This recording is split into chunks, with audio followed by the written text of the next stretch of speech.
إن الحمد لله نحمده ونستعينه ونستغفره ونعوذ بالله من شرور أنفسنا ومن سيئات أعمالنا من يهده الله فلا مضل له ومن يضلل فلا هادي له وأشهد أن لا إله إلا الله وحده لا شريك له وأشهد أن محمدا عبده ورسوله صلى الله عليه وعلى آله وأصحابه والتابعين لهم بإحسان ila yawmiddin wa sallama tasliman kathira amma ba'd. Tani shehu na përmend neve disa gjëra që kanë të bëjnë me largimin nga gjunahet e mëdha.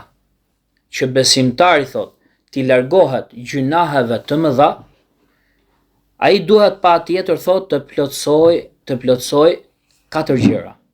Pra që besimtari të largohet nga gjunahet e mëdha, ka nevojë që të plotsoj katër gjëra. Thot shehu, Allahu e ruajt, thot çështja e parë është dija. Do me thënë që njeriu të di se cilat janë gjunahet e mëdhaja. Me qëllim thot që ai t'i largohet atyre dhe të ruhet prej tyre. Sepse vallë si mundet thot të ruhet nga gjunahet e mëdhaja, ai i cili nuk e di se cilat janë gjunahet e mëdhaja. Ashtu si kurse kanë thënë dietarët thot, kejfe yattaqi man la ya'rifu ma yattaqi. Thot vallë, si të ruhet ai që nuk e di se nga çfarë të ruhet. Pra e para është dija. Prandaj thot duhet patjetër që të dim se cilat janë gjunahet e mëdhaja. Thot çështja e dytë është kërkimi ndihmë Allahut të lartësuar për t'ju larguar gjunaheve të mëdha. Nga se robi thot, njeriu është i dobët dhe ka nevojë për Allahun e lartësuar. Nga se Allahu i patmeta, ai është i pasuri dhe që nuk ka nevojë për askënd. Dhe thot nuk ka ndryshim dhe forcë për njeriun përveç se me ndihmën e Allahut të lartësuar. Ndaj, atë që Allahu e ndihmon, ati thot i është dhënë sukses dhe është udhëzuar. Thot vallë thot si ndodh kur nefsi i robit është i tillë që e shtyn njeriun drejt gjunaheve. Po ashtu edhe shejtani u azbukuron atij, qof ky shejtan për njerëzve apo qof ky shejtan për xhinëve, u azbukuron njeriut pra gjunahet. Ndërkohë që gjunahet po ashtu janë zbukuruar edhe me epshe dhe kënaqësi. Aq sa Xhibrili alayhis salam kur pa zjarrin i cili ishte i rrethuar me epshe dhe kënaqësi, tha laqad khashitu alla yaslama minha ahad. Më të vërtet unë jam friksuar se prej ti nuk do të shpëtoj askush. Pra, sa nevoj ka robi që t'i kërkoj ndihmë Allahut të lartësuar për t'ju larguar gjunaheve të mëdha, si dhe ai ka shumë nevoj pra që t'i lutet Allahut të lartësuar gjithmonë që t'a largoj atë prej gjunaheve të mëdhaja. Çështja e tretë, thot shehu, është niyeti i vërtet edhe i pastër, si dhe vendosmëria e palëkundur për t'ju larguar gjunaheve të mëdha, qoftë në momentin kur ai po i mëson ato, po qoftë edhe në momentin pasi që i ka mësuar ato.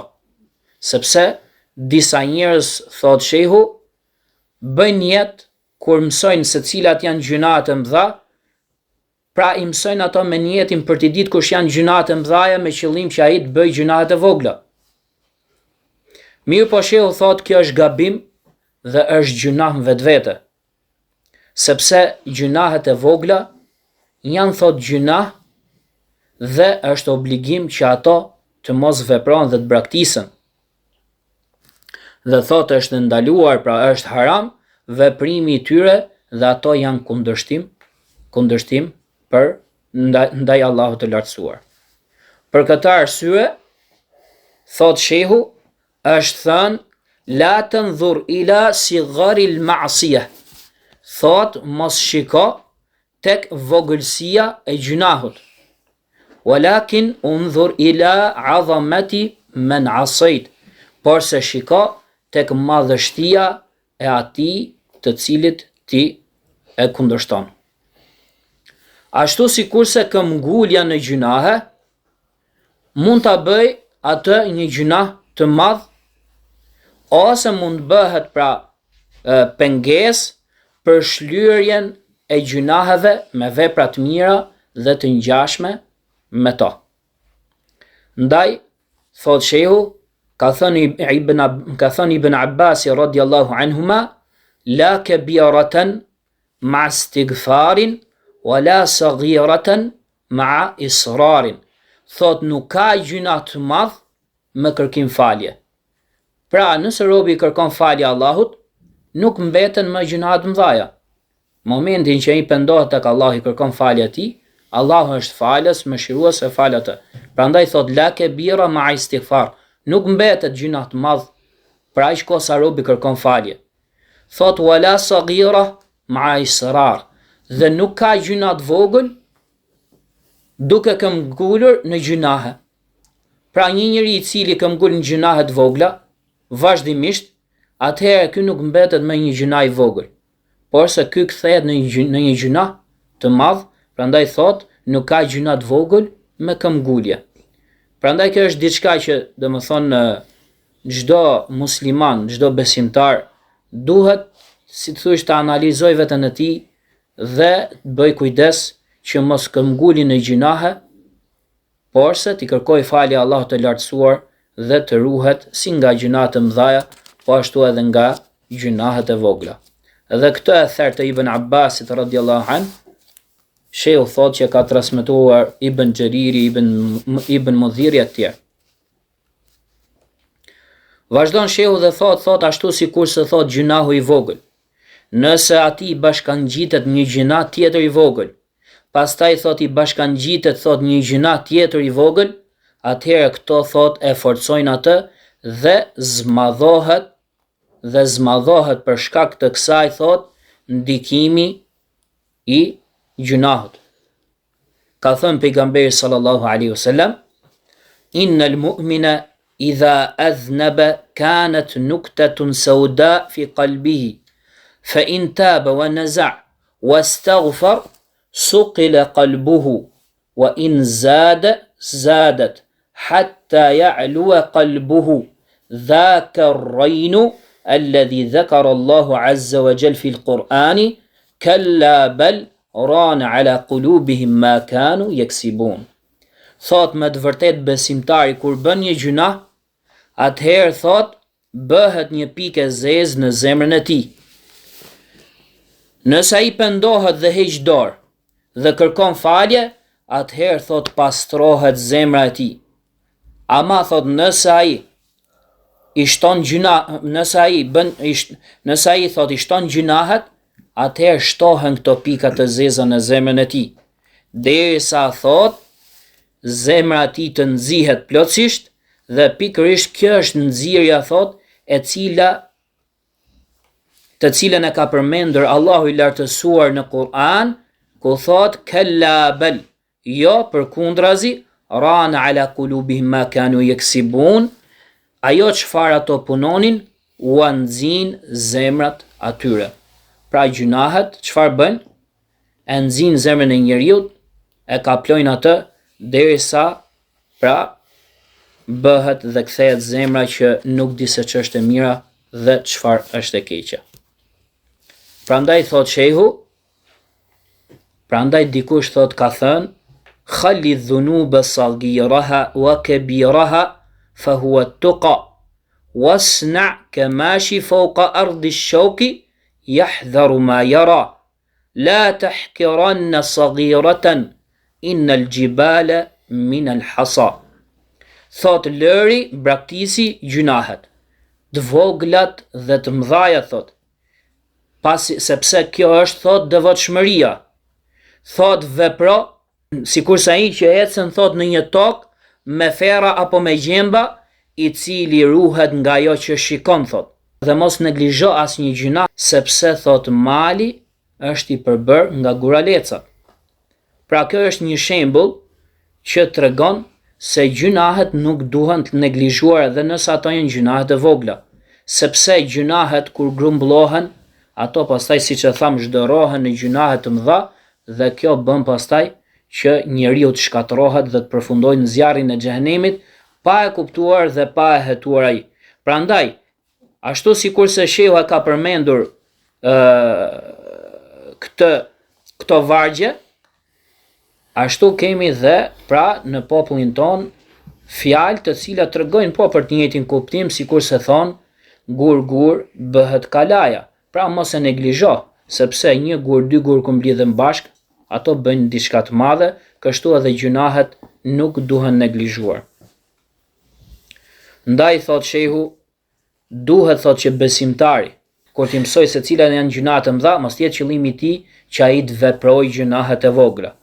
Ashtu sikurse nuk i takon besimtarit që kur të ndalohet nga ndonjë gjuna të pyes duke thënë a është kjo prej gjunaheve të mëdha, dhe ka për qëllim që nëse është prej gjunaheve të vogla nuk ka problem. Prandaj thot nuk i takon atij që të pyesi, por sa atij mjafton që ta di se ajo është gjunah i cili kundërshton Zotin e tij, i cili e ka begatuar atë dhe e ka nderuar atë me qëllim pra që ai të largohet prej atij gjunahu. Pra ai nuk duhet shikoj tek madhësia e gjunahut, por sa ai duhet të shikoj se cili është ai të cilin ky po e kundërshton. Dhe çështja e katër, thot shehu, është thot largimi nga gjërat paraprake që e çojnë njeriu drejt gjunahut. Dhe largimi thot prej tyre, si dhe largimi thot nga njerëzit që i bëjnë gjunahe të mëdha, dhe që të mos jetë thot afër tyre. Sepse thot kush afrohet tek diçka, ai rrezikon thot që të bjerë në të. Pra kush afrohet diçka, ai rrezikon që të bjerë në të, ashtu sikurse ndodh pra me ata të cilët ecin pranë greminës, ata rrezikojnë shumë që të bien në të sepse janë shumë afër. Edhe mund ndodh që të rishqas këmba. Kështu është dhe puna e njeriu, duhet largohet nga vendet ku kundërshtohet Allahu i lartësuar, sepse mundet që ai domethën zemra e tij të rishqas dhe mund t'i duket diçka e bukur dhe që të bjeri në gjunahe. Pra këta ishin 4 çështjet për të cilat neve kemi nevojë që t'i largohemi gjunaheve të mëdha. Vazhdon shehu dhe thot këto 4 gjëra thot, çelësi i tyre dhe baza e tyre thot është dija. Pra baza e tyre është dija, për këtë arsye dietarët e ummetit islam i kanë kushtuar thot një kujdes të veçantë dhe një rëndësi sqarimit se cilat janë gjunahet e mëdha. Ata i kanë kushtuar rëndësi dhe janë kujdesur qoftë përpara si t'i shkruajnë ato nëpër libra, po qoftë edhe mbrapa se i shkruajtën edhe i shënuan ato nëpër libra. Dhe selefët ishin të tillë që nëpër bisedat dhe fjalimet e tyre i përmendin dhe i përkujtonin gjunahet e mëdha, madje edhe i numëronin ato. Ndërsa mbasi që u shkruajtën librat për gjunahet e mëdha, dietarët e ummetit islam gjithashtu shkruajtën libra të shumt për sqarimin e tyre dhe për sqarimin e dënimit që kanë gjunahet e mëdha. Dhe thot shehu këtu, dhe thot mendimi im thot, dhe Allahu e di më së miri, është se libri më i mirë i shkruar thot në lidhje me gjunahet e mëdha është libri Imam al-Dhahabiut, Kitabul Kebair. Libri i gjunahet e mëdha i Imam Dhahabiut, Allahu më shëroft.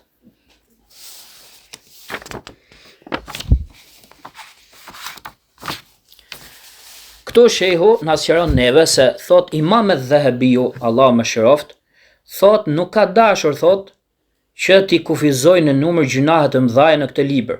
Pra nuk ka dashur të përmendi se cilat janë të gjitha gjunahet të mëdha në këtë libër, por sa ai vetëm ka dashur që të përmendit ato të cilat janë më të dukshmet dhe që ndodhin më së shumti.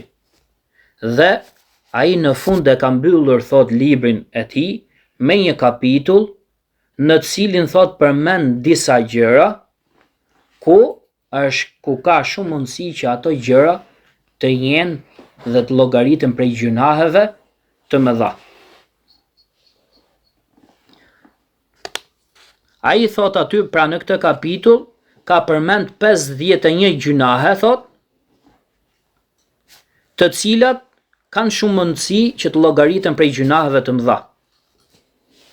Ndërsa thot 76 gjunahe i ka përmendur në librin e tij duke thënë tekstualisht se ato janë prej gjunaheve të mëdha. Dhe ato 51 gjunahe që i ka përmendur që ka shumë mundësi të jenë prej gjunaheve të mëdha, shehu thot se ato janë prej gjunaheve të mëdha thot, sepse janë thot prej gjunaheve të mëdha në të vërtetë thot, sepse thot argumentet të tjera thot, qoftë në Kur'an dhe Sunet, tregojnë thot për to, ashtu sikurse do t'i përmendim thot në vijim. Atëherë që të mos zgjatemi, do të futemi në parathënien e autorit, pra Imam Dhahabiut, dhe do të lexojmë pak edhe shpjegimin që ka bërë Sheikh Sulejman Roheli në lidhje me parathënien e autorit, edhe pjesën tjetër, inshallah, ta vazhdojmë herës tjetër me qëllim që të mos zgjatemi. Thot autori, Allah më shëroft, ka thënë Al-Hafidh Al-Dhahabi, Allah më shëroft, pra në fillim dhe në hyrje të librit të tij, thot Alhamdulillahi ala al-imani bihi wa bi kutubihi wa rusulihi wa malaikatihi wa aqdarihi wa sallallahu ala nabiyyina Muhammad wa alihi wa ansarihi salatan daimatan tuhilluna dar al-qarar fi jiwarihi. Thot lavdërimet i takojnë Allahut për besimin tek ai, për besimin në librat e tij, për besimin në të dërguarit e tij, për besimin në melajket e tij dhe për besimin në caktimin e tij.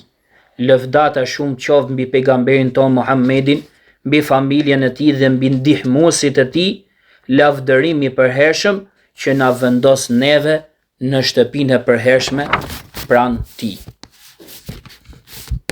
Thot Sheikh Sulejman Roheli, Allahu e rujt, thot kjo është hyrja nga Imam Dhahabiu thot për këtë libër. Pra parathënia dhe hyrja që ka bërë Imam Dhahabiu për këtë libër. Thot ai aty ka lavdëruar Allahun subhanahu wa ta'ala për mirësinë më të madhe që Allahu na ka begatuar neve. Dhe ajo është mirësia e të besuarit tek Allahu, e të besuarit në librat e tij, në të dërguarit e tij, në melajket e tij dhe në caktimin e tij. Dhe thot këtu thot tregohet mjeshtëria e parathënies së tij, sepse këtu Imam Dhahabiu thot zjerr në pas e largimi nga gjunahet e mëdha, nga cilësitë është veçoria dhe cilësia më e madhe e besimit. Nga se thot largimi nga gjunahet e mëdha është prej veprave të mira, dhe veprat e mira janë prej besimit. Ashtu thot sikurse besimi në këto shtylla nënkupton largimin nga gjunahet e mëdha.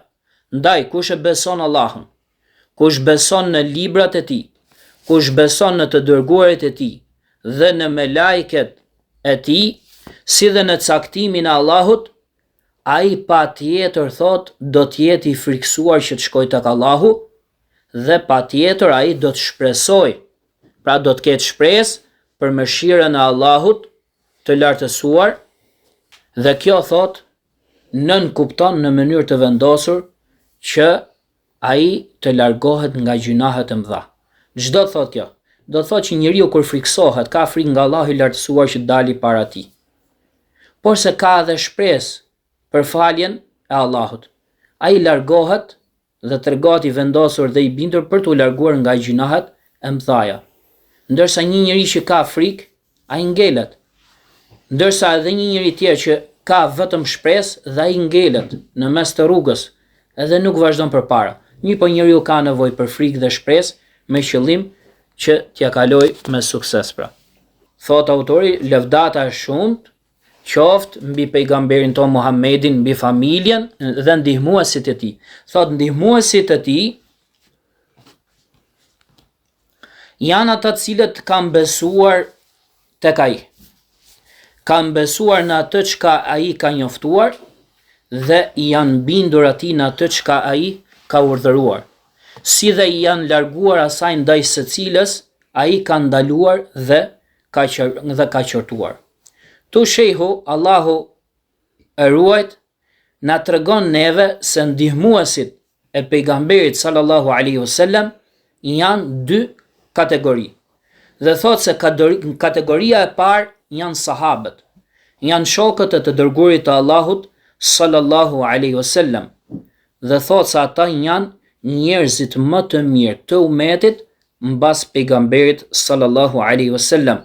Dhe ata janë ata të cilët e kanë fituar plotësisht nderin e shoqërimit të të dërguarit të Allahut sallallahu alaihi wasallam.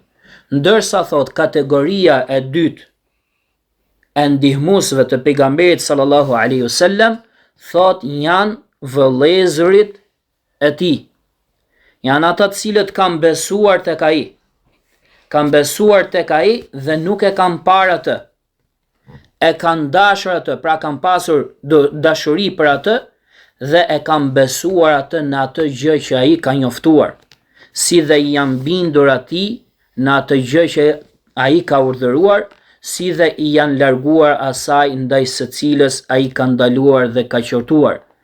Ka thënë pejgamberi sallallahu alaihi wasallam, thot wadittu anna qad ra'ayna ikhwanana. Thot do doja që ne ti kishim parë vëllezërit tanë. Ata thanë, awalasna ikhwanaka ya Rasulullah. Valla ne nuk jemi vëllezërit e tu, o i dërguari i Allahut. Ai tha, antum ashabi, ju jeni shokët e mi. Wa ikhwanuna alladhina lam ya'tu ba'd. Ndërsa vëllezërit tanë thot, janë ata të cilët që akoma nuk kanë ardhur. Pra ata akoma nuk kanë ardhur. Këtë hadith e ka transmetuar Imam Muslimi në Sahihun e tij. Pra në këtë hadith janë përmendur dy kategoritë. Janë përmendur sahabët, shokët e të dërguarit të Allahut sallallahu alaihi wasallam dhe vëllezërit e të dërguarit të Allahut sallallahu alaihi wasallam. Dhe kjo vëllazëri nuk realizohet përveç se nëse beson robi pra të dërguarin e Allahut sallallahu alaihi wasallam në atë gjë që ai ka njoftuar, dhe kjo nënkupton bindja ndaj tij në atë që ai ka urdhëruar dhe largimi nga ajo gjë ndaj secilës ai ka ndaluar dhe ka qortuar. Dhe gjëja më e madhe ndaj secilës ka ndaluar dhe ka qortuar pejgamberi sallallahu alaihi wasallam janë gjunahet e mëdha, dhe kjo kërkon nga besimtari që ai t'i largohet gjunaheve të mëdha. Pastaj shehu përmend që ta mbyllim me këtë, përmend thot se autori thot lavdërimi i përhershëm që na vendos neve në shtëpinë e përhershme pranë tij. Hyrja në xhenet arrihet thot vetëm se me besim dhe me vepra të mira, por se me mëshirën e Allahut dhe me mirësinë e tij. Dhe prej veprave të mira është edhe largimi nga gjunahet. Ashtu sikurse do ta përmendim thot pak më poshtë. Prandaj që dietarët thot kur përmendin pra kur si thosh kur i thon fjalët edhe që i përmendin ato, nuk i sjellin kot, thot. Madje edhe në hyrjen dhe parathënien që ato vendosin në librat e tyre, thot ka dobi të cilat kanë lidhje me atë se çfarë do të përmendi autori dhe dietari pra gjatë librit. Pra ka dobi të shumta.